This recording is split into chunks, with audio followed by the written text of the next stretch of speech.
Hello student, आप सब कैसे हैं। आपका स्वागत है मेरे चैनल में एक बार फिर से। मेरा नाम है मनीषा। हम कर रहे हैं सर्वनाम का टॉपिक। इससे पहले भी हमने वीडियोस में सीखा है सर्वनाम किसे कहते हैं, क्यों ज़रूरी है। और उसके बाद हमने सीखा था पुरुषवाचक सर्वनाम बहुत आसान शब्दों में। तो प्लीज़ आप पहले की वीडियो देखना ना भूलें और प्लीज़ मेरे चैनल को सब्सक्राइब कीजिए, लाइक कीजिए एंड शेयर कीजिए।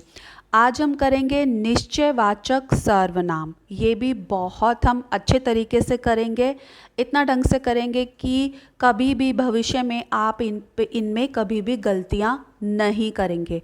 तो चलिए स्टार्ट करते हैं। निश्चयवाचक सर्वनाम। तो चलिए देखते हैं सर्वनाम कि जिस रूप से हमें किसी बात या वस्तु का निश्चित रूप से ज्ञान होता है। मतलब ये कि निश्चयवाचक सर्वनाम, ये नाम से ही हम अच्छी तरीके से समझ सकते हैं। निश्चय किसी भी चीज़ के निश्चित रूप से हमें उसका पता लग जाता है कि जैसे यह पुस्तक मेरी है, ये मुझे निश्चित रूप से पता है कि ये पुस्तक मेरी है। तो यहाँ पे यह जो हमारा हो जाएगा सर्वनाम हमारा यहाँ पर लगेगा। ठीक है। अब सर्वनाम को हम दूसरे शब्दों में संकेतवाचक सर्वनाम भी कहते हैं। तो प्लीज़ ध्यान रखेंगे, कभी भी आपके एग्ज़ाम में अगर पूछा जाएगा संकेतवाचक सर्वनाम के बारे में तो आप कंफ्यूज बिल्कुल भी नहीं होंगे। संकेतवाचक सर्वनाम हमारा निश्चयवाचक सर्वनाम ही कहलाता है। ये दोनों एक ही हैं, तो प्लीज़ ध्यान रखेंगे।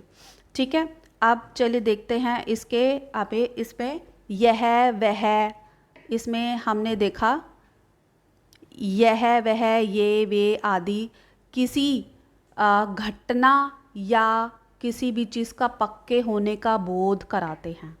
चलिए कुछ उदाहरण के साथ हम देखेंगे ताकि हमें ढंग से पता लग जाए। वह मेरा देश है। हमने क्या देखा यहाँ पे, वह मेरा देश है, तो हमें पता है कि वह मेरा देश है। हम इसमें कंफ्यूज नहीं होंगे। यह हमारा घर है, वह हमारा देश है, तो यहाँ पर वह हम कंफर्म है, हम ये निश्चित रूप से बता सकते हैं वह शहर मेरा है। वैसे ही यह मेरी पुस्तक है, ये हम निश्चित रूप से बता सकते हैं कि ये जो पुस्तक है ये मेरी है। उसके अलावा ये पुस्तक रीना की है। और अगर आपके पास किसी आपके दोस्त की पुस्तक या बैग या कुछ भी चीज़ हो तो आप बता सकते हैं कि ये आपका नहीं है, आपके दोस्त का है। तो मतलब आपको पक्का यकीन होता है, आप कंफर्म होते हैं। तो ये सारे जो सर्वनाम हैं ये हमारे कहलाते हैं निश्चयवाचक सर्वनाम। इसमें हमारा वह यह ये आदि शब्द निश्चित रूप की ओर संकेत करते हैं। जैसे यह मेरा है, वह उसका है, तो किसी निश्चित रूप की तरफ हम ये संकेत कर रहे हैं। अब यहाँ पर हम देखेंगे जो हमारा निश्चयवाचक सर्वनाम होता है वो दो प्रकार का होता है। ठीक है। दो प्रकार के हमारे यहाँ पे निश्चयवाचक सर्वनाम है। पहला है निकटवर्ती निश्चयवाचक, दूसरा है दूरवर्ती निश्चयवाचक।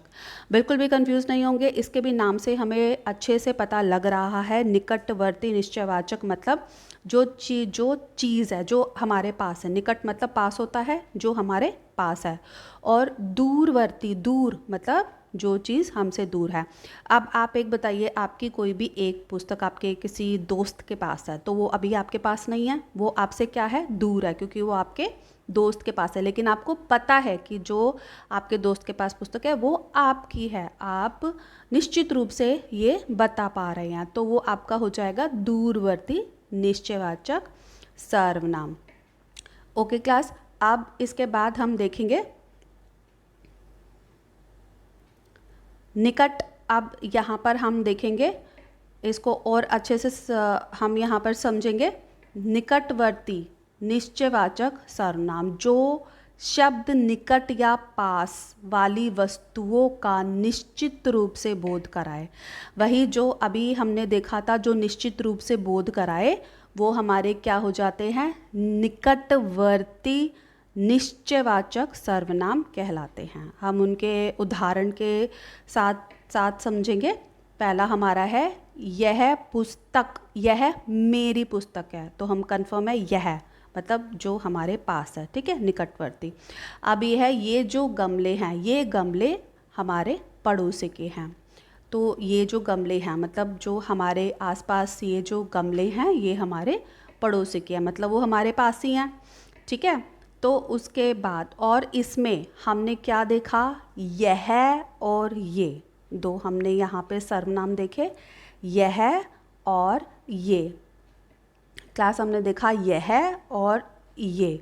तो ये जो दो हमने सर्वनाम देखे हैं ये हमारे कौन से हैं, निकटवर्ती सर्वनाम हैं, ठीक है। तो उसके बाद हम देखेंगे दूरवर्ती निश्चयवाचक सर्वनाम, ठीक है, जो शब्द दूर वाली वस्तुओं का बोध कराए, जो शब्द दूर वाली वस्तुओं की ओर निश्चित रूप से संकेत करते हैं। वही जैसे अभी मैंने आपको बताया था कि जैसे आपकी पुस्तक आपके दोस्त के पास है तो दूर, लेकिन आपको पक्का पता है, आपको पता है कि वो आपकी है लेकिन दूर है, तो वो क्या हो जाएगा, आपका दूरवर्ती निश्चयवाचक सर्वनाम आपका हो जाएगा। अब इसके कुछ हम उदाहरण के साथ समझेंगे। वह मेरा बस्ता है, ठीक है। आपके पास अगर आपका बस्ता है तो बैग है, बस्ता है, तो हम उसको क्या बोलेंगे, यह मेरा बस्ता है, मतलब वो आपका हो गया निकटवर्ती।